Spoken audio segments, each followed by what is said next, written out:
자, 오늘 우리에게 주신 하나님의 말씀은 갈라디아서 5장 16절과 17절 말씀입니다. 설교 제목은 당신의 신앙은 건강한 떨림 가운데 있습니까? 입니다.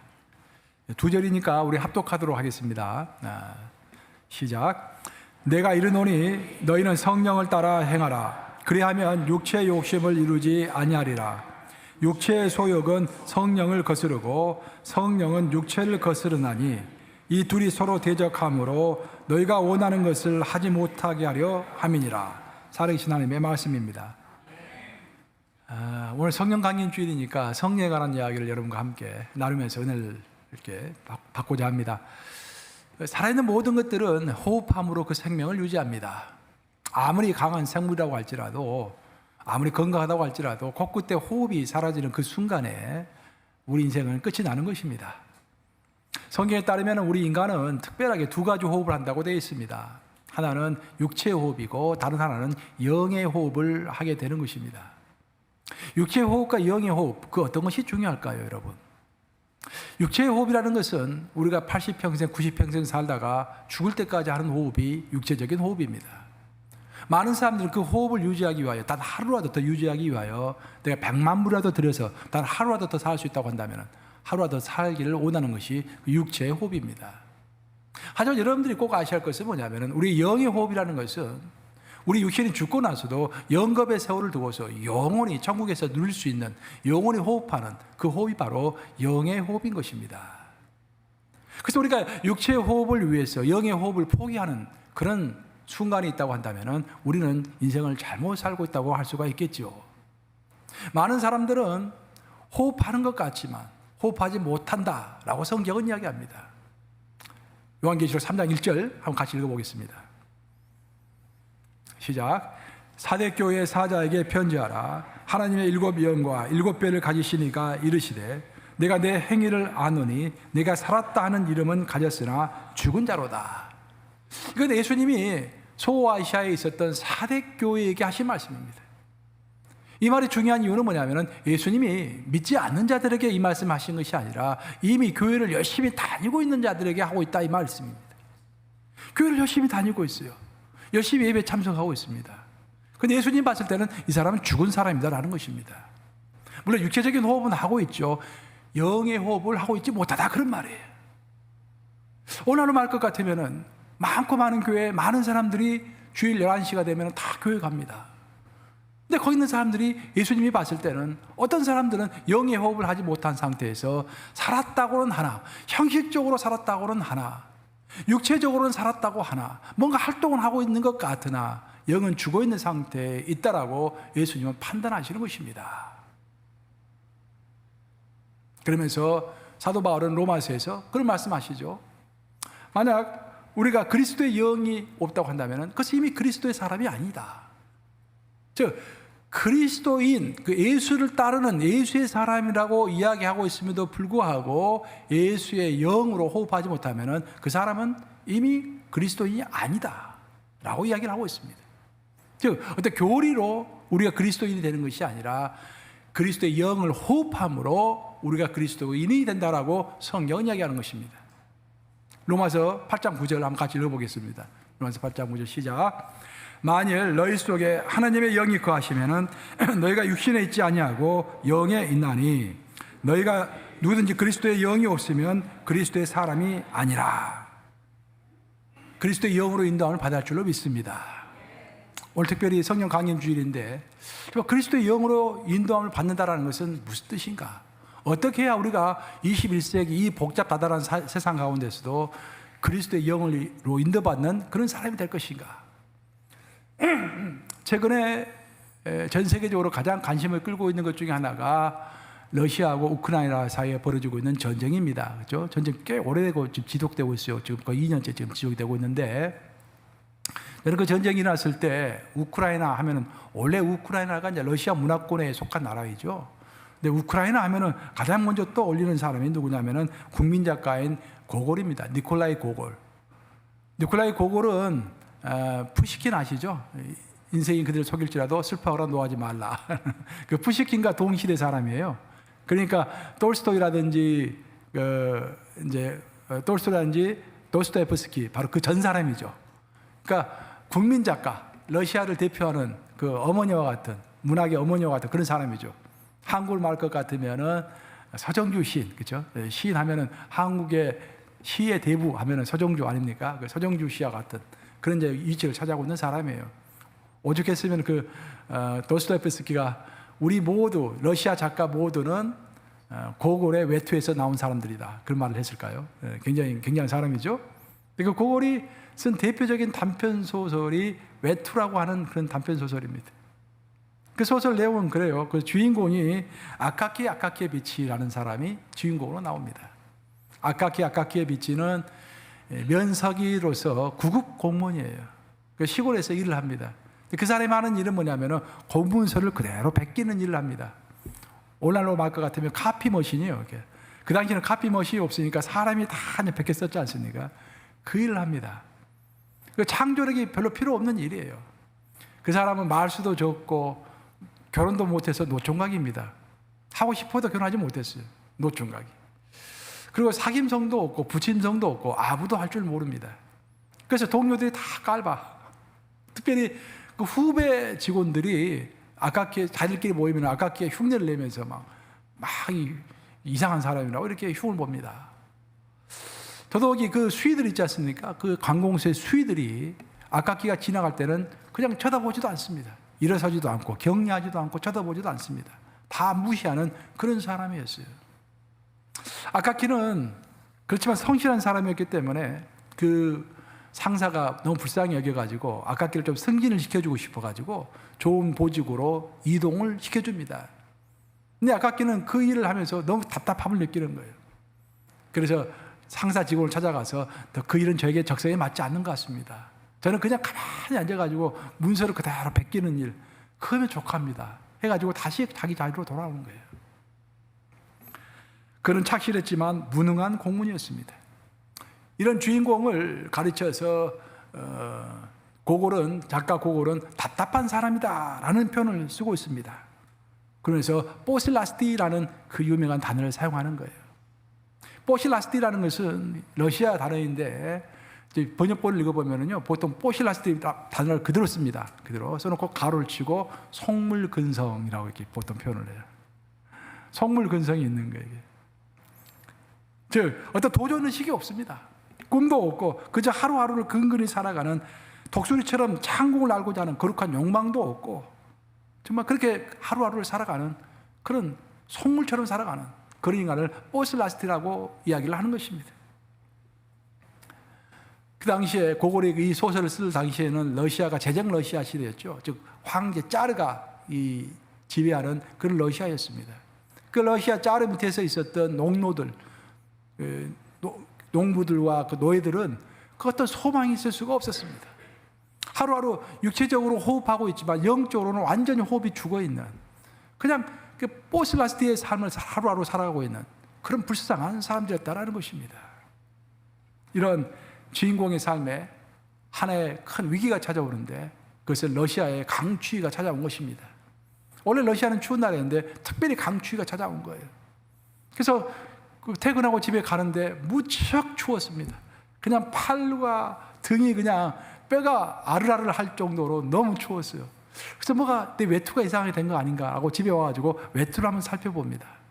근데 그 외투를 10년 넘게 입은 외투여가지고 팔과 등 부분이 다 헤어져가지고 모기장처럼, 소설을 읽어보면 모기장처럼 얇아졌다라고 되어 있어요. 모기장처럼 얇아져 있습니다.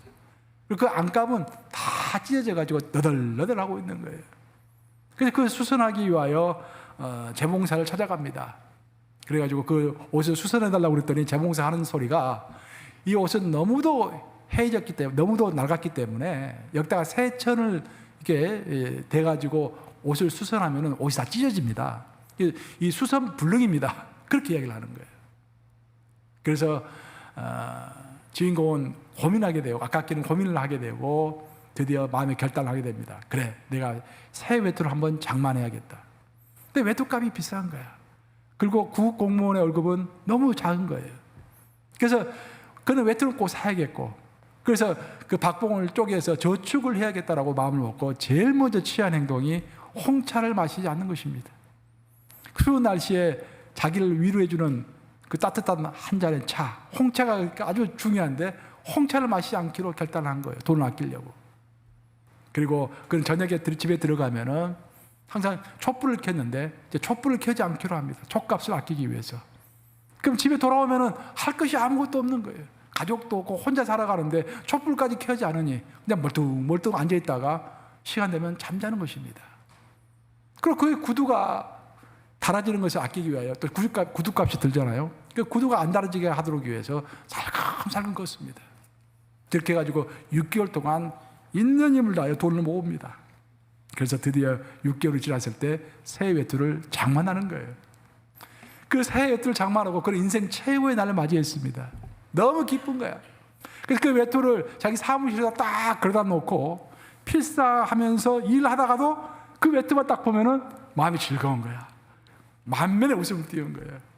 일을 하다가도 그 외투만 보면은 너무 즐거운 거예요.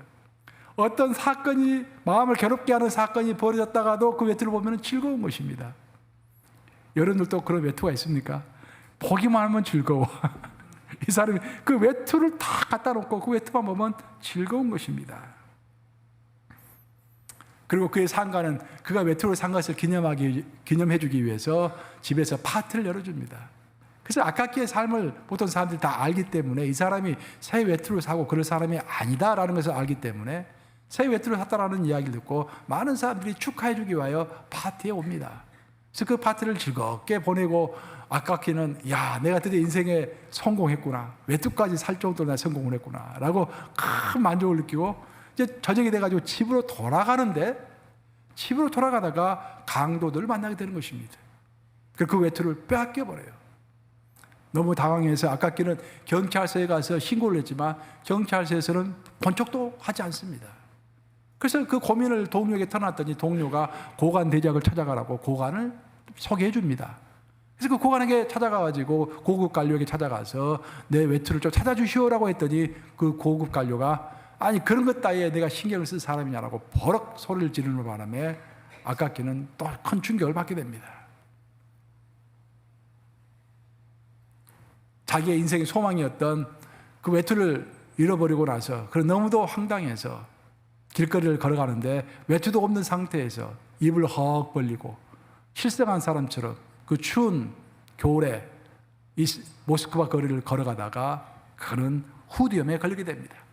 그리고 시름시름 앓다가 죽게 되었다는 것이 소설의 내용인 거예요. 이 소설이 독자들에게 말하고자 하는 교훈은 포슬라스티, 즉 인간의 욕망은 인간을 왜소하게 만든다라는 것입니다. 인간의 욕망 중에서 제일 저급한 욕망이 물질에 관한 욕망이죠. 그 물질에 관한 욕망이 인간을 왜소하게 만든다는 것입니다. 저자는 유물론을 비판하고 있어요. 유물론이 뭡니까, 여러분?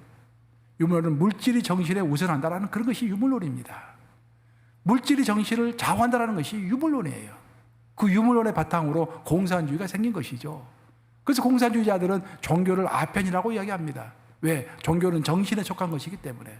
종교는 물질이 아니기 때문에. 그래서 기독교도 아편이라고 이야기하지 않습니까?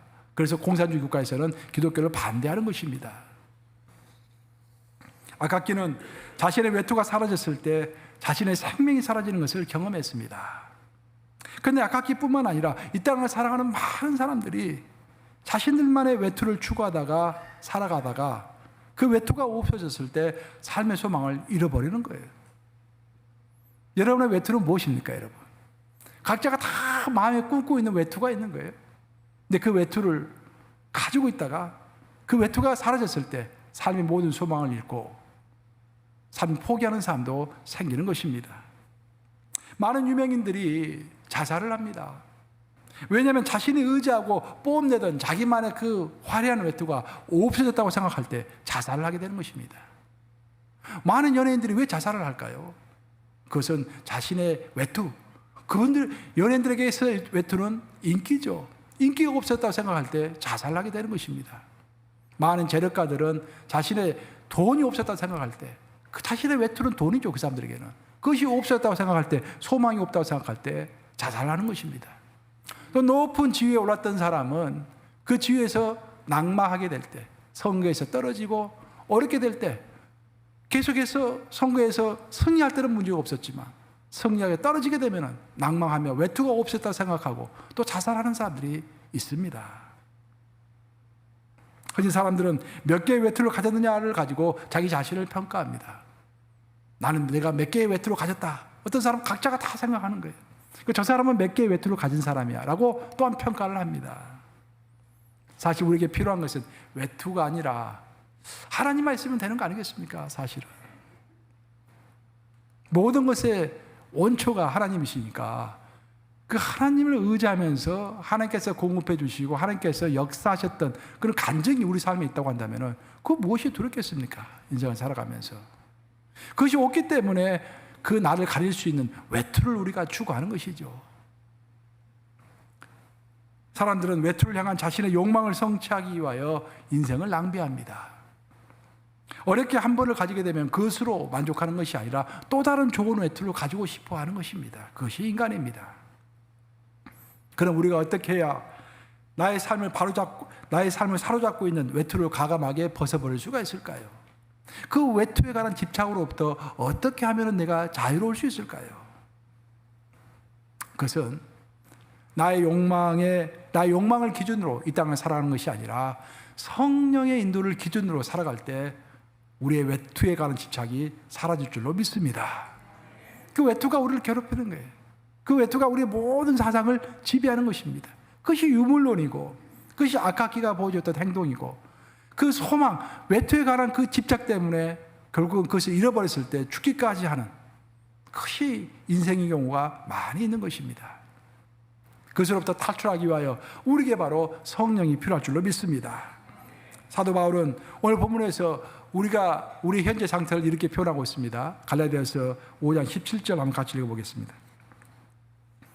시작. 육체의 소욕은 성령을 거스르고 성령은 육체를 거스르나니 이 둘이 서로 대적함으로 너희가 원하는 것을 하지 못하게 하려 함이니라.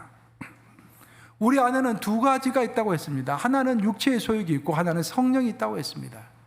육체의 소욕은 내 욕심을 따라가도록 나를 자극하는 것이고 성령은 하나님의 뜻을 따라가도록 나를 자극하는 것이다라는 거예요. 근데 내 안에서 이 둘이 서로 대적한다, 서로 싸운다라는 것입니다. 그래서 내 내면이 육체를 따라가면은 육체의 소욕을 이루는 것이고 성령을 따라가면은 하나님의 영을, 하나님의 뜻을 이루는 삶을 살아가는 것이죠. 그래서 내 안에서는 항상 갈등하는 거예요. 내가 항상 내 내면은 흔들리는 것입니다. 그 신앙인은 당연히 그런 삶을 살아갈 수밖에 없습니다. 흔들리는 삶을 살아갈 수밖에 없는 거예요. 왜? 내 내면에서 성령과 육체의 소욕이 서로 싸우고 있기 때문입니다. 근데 사도 바울은 이런 상황 가운데 있는 우리에게 어떤 해결책을 제시해 주었는데 그 해결책은 성령을 따르라는 것입니다. 육체의 소욕을 따르지 말고 성령을 따르라는 것입니다.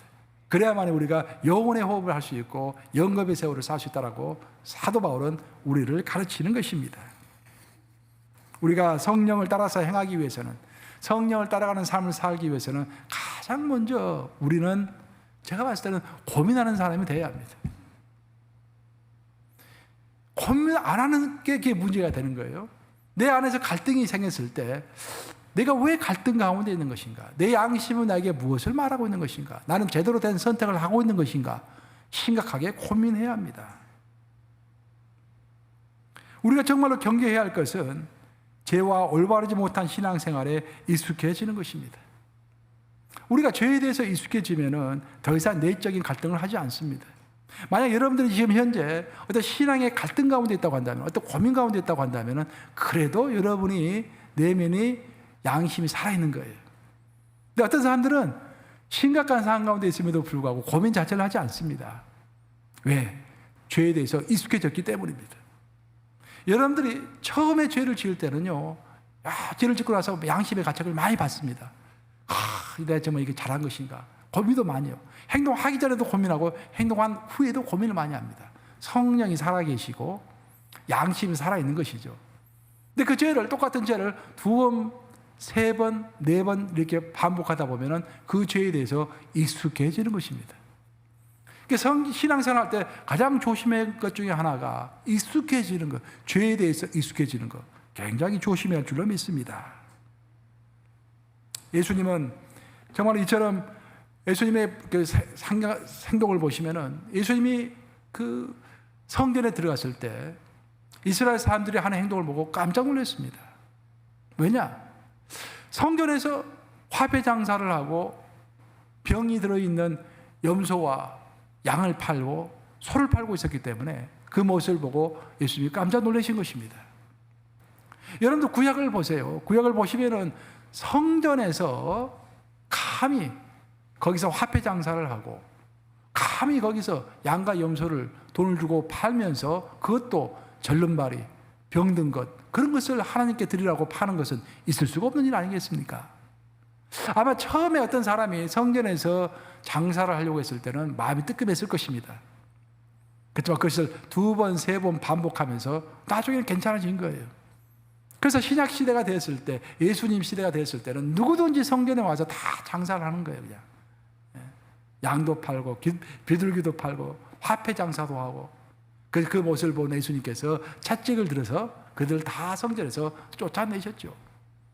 이 정도로 익숙해진다는 것이 굉장히 위험한 것입니다. 성경을 보면 우리 예수님은 3번 우셨죠. 몇 번 웃으셨습니까? 예수님은 3번 우셨는데 웃는 것은 몇 번 웃으셨죠?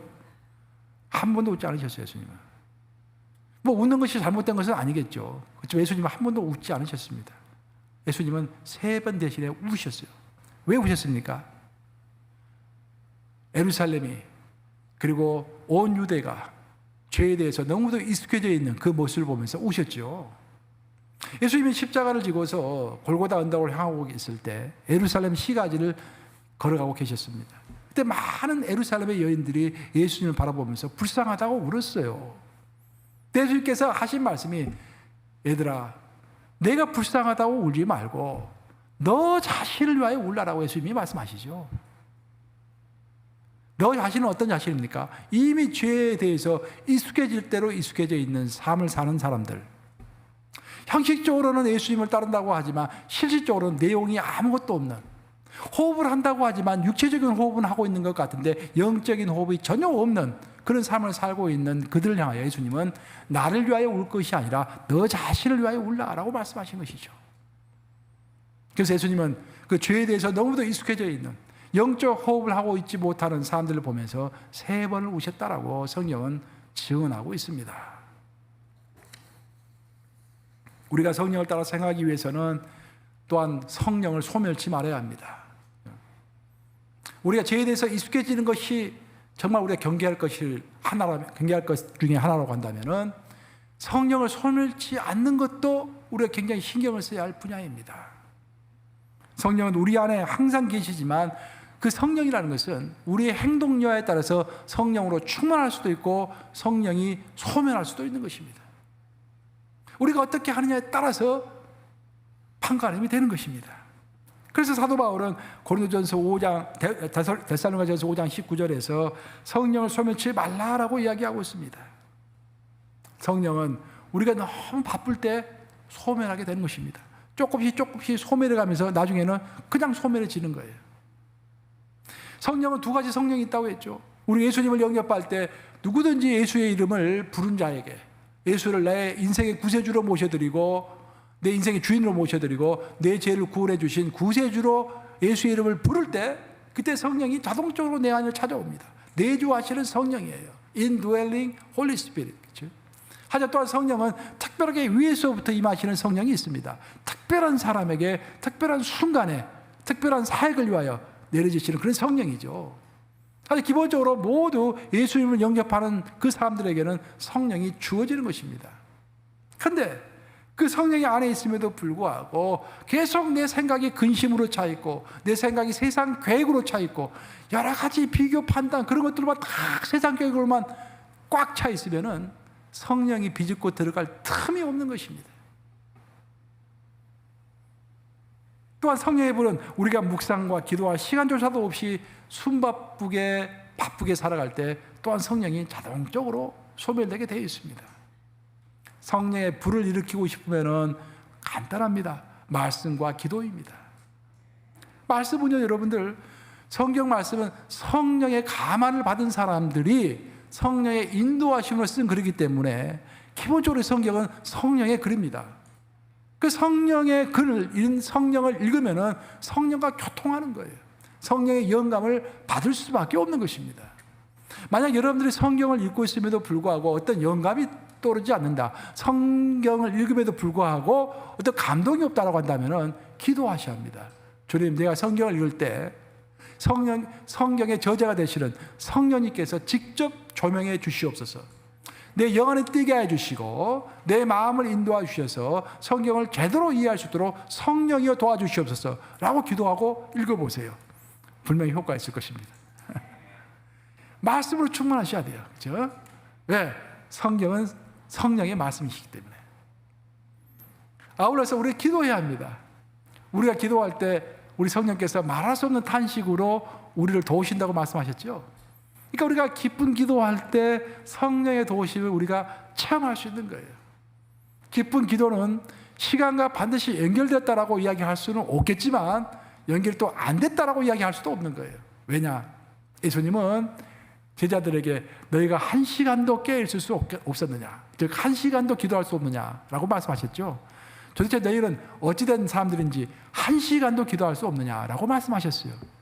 그래서 보통 우리 복음주의자들은 기도의 그 기준을 정할 때 미니멈 1시간, 미니멈 1시간, 하루에 미니멈 1시간, 미니멈을 삼는 거예요.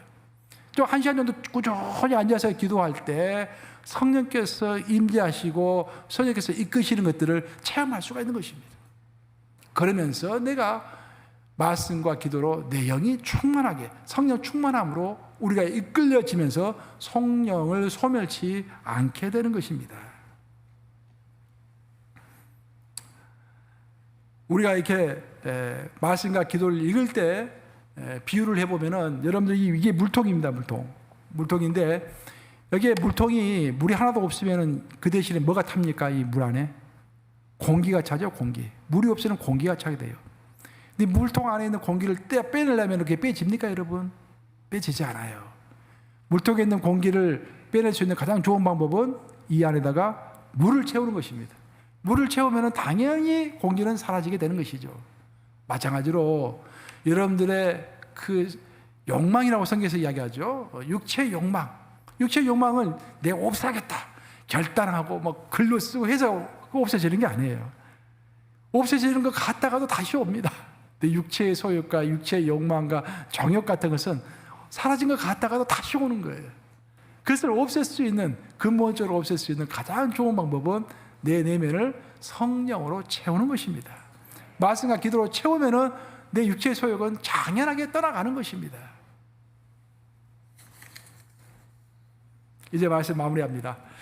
왕자가 왕자다운 품위를 얻을 수 있는 것은 그에게 왕자의 품위를 갖추라고 다그치는 데 있지 않습니다. 야, 좀 왕자다워라. 근데 해서 왕자다워지지가 않습니다. 왕자가 왕자다워지려면 가장 좋은 방법은 그의 아버지인 왕 옆에서 오래 함께 있는 거예요. 왕과 함께 식사도 같이 하고 대화도 같이 많이 하고, 그러면은 자기도 모르는 사이에 자기 아버지인 왕을 따라서 왕과 같은, 진짜 왕자와도 같은 그런 품위를 갖게 되는 것입니다.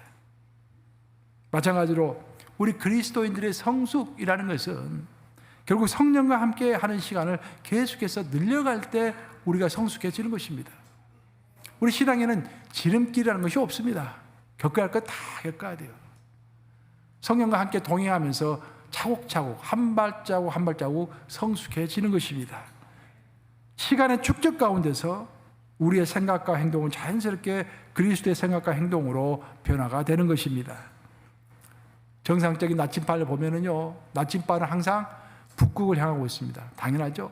모든 나침반은 북극을 향하고 있지만 동시에 나침반은 계속해서 흔들립니다.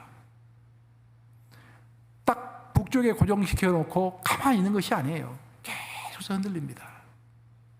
바로 이것이 우리의 신앙의 모습을 잘 보여주는 것이라고 저는 생각을 합니다. 우리가 정상적인 신앙생활을 하고 있다고 한다면 우리 신앙생활에는 반드시 떨림이 있을 수밖에 없습니다. 다시 말해서 우리가 가야 할 방향은 이미 알고 있어요. 우리가 가야 할 방향은 성령을 따라서 가는 것이고, 천국에 가는 것이고, 영생을 누리는 것이고, 선교하는 것이고, 전도하는 것이고, 훈련하는 것이고, 이미 방향은 알고 있습니다. 근데 방향을 알고 있음에도 불구하고 그 방향대로 가는 과정 가운데서 계속해서 갈등이 있고 흔들림이 있는 것입니다. 왜? 내 안에 육체의 소욕이 있기 때문에. 성령께서 인도하시는 대로 그냥 쉽게 따라가면 모든 문제가 해결이 되는데 내 육체의 소욕은 성령을 계속해서 거스릅니다. 내 눈을 계속해서 외투를 향하도록 내 시야를 내 육체의 소욕이 이끌어가는 것입니다. 신앙인에 있어서 영적 떨림이라는 것은 있을 수밖에 없습니다. 우리 예수님도 마찬가지였어요. 우리 예수님이 신적인 분이시며 동시에 육체를 가지고 계셨지만 우리 예수님도 십자가에서 못 박히시 바로 전날 밤에 목요일 저녁에 겟세마네 동산에서 기도하시면서 힘이 떨리셨습니다. 예수님은 자기가 왜 이 땅에 오셨는지 그 목적을 알고 계셨어요. 예수님이 이 땅에 오신 목적은 십자가에서 돌아가심으로 그 보혈로 모든 인류를 구원하는 것이 예수님의 방향성이었습니다. 그 인생의 목적이었어요. 하지만 예수님 또한 인성을 가지고 계셨기 때문에 육체를 가지고 계셨기 때문에 그 십자가의 고통이 얼마나 크다라는 것을 알고 있었습니다. 그래서 그 십자가의 고통을 피하고 싶은 마음이 생겼던 거예요. 떨리셨습니다. 그래서 하나님께 아버지께 기도하죠. 아버지시여, 내가 십자가에 올라가지 않고 이 잔을 좀 고난의 잔을 좀 피할 수 있는 방법이 없을까요? 라고 물어봤죠. 예수님도 떨리신 것입니다. 하지만 예수님은 곧바로 마음을 다잡고서 다시 기도하죠. 아닙니다, 아버지. 제가 잘못했습니다. 그 잔을 제가 달게 받겠습니다. 라고 자신의 원래 목표대로 다시 돌아가죠. 그걸 보면은 예수님도 떨리셨던 것처럼 우리 모두 인생에서 떨림이 없을 수는 없습니다. 우리 인간은 떨리도록 어찌 보면 창조된 존재라고도 할 수 있겠습니다. 그래서 내가 떨림이 없는 신앙생활을 할 수 있도록 저를 도와주세요 라고 말하기보다는 우리에 있어서 신앙의 떨림이 당연한 것처럼 생각하시고 신앙의 떨림이 온다고 한다면 우리 기도해야 할 줄로 믿습니다. 주님, 이 신앙의 떨림을 통하여서 내가 더욱더 성숙하게 하시고 더 많이 배울 수 있도록 인도해 주시옵소서. 어찌하든 간에 주님, 내가 죄에 대해서 익숙해지지 않도록 일상의 삶 가운데서 버스바티처럼 정말 일상의 삶 가운데서 너무 익숙해지는 그런 삶을 살지 아니하도록 제 삶을 이끌어 주시옵소서라고 기도할 줄로 믿습니다. 이 말씀을 명시하심으로 성령을 쫓아 행하심으로 항상 건강한 떨림 가운데 있는 예수님의 제자들 다 되시기를 우리 주님의 이름으로 축원합니다. 기도하셨습니다. 주님, 자, 우리의 삶은 떨림의 연소인 것을 주 앞에 고백합니다. 나는 내가 가야 할 방향을 이미 알고 있고 그 방향으로 가려고 하지만 내 육체의 소욕은 나를 가로막고 내 안에서 성령과 전투를 벌이고 있습니다. 주님, 제가 영적인 떨림 가운데 있을 때 우리를 불쌍히 해주시사 더욱더 강력하게 성령으로 인도하여 주시사 우리가 가야 할 방향을 놓치지 않고 갈 수 있는 저희들 될 수 있도록 인도하여 주시옵소서. 죄에 대해서 익숙해지지 아니하도록 주여 저희를 불쌍히 여겨 주시옵소서. 보슬라스티 같은 그런 속된 삶을 살지 아니하도록 주여 인도해 주시고 주 안에서 항상 팥팥하게 살아서 독수리 날개친과 같이 창공을 홀홀 날아가는 그런 삶을 살아갈 수 있도록 우리의 삶을 이끌어 주시옵소서. 주께 온전히 딱 드려오며 예수 그리스도를 받들어 기도합니다. 아멘.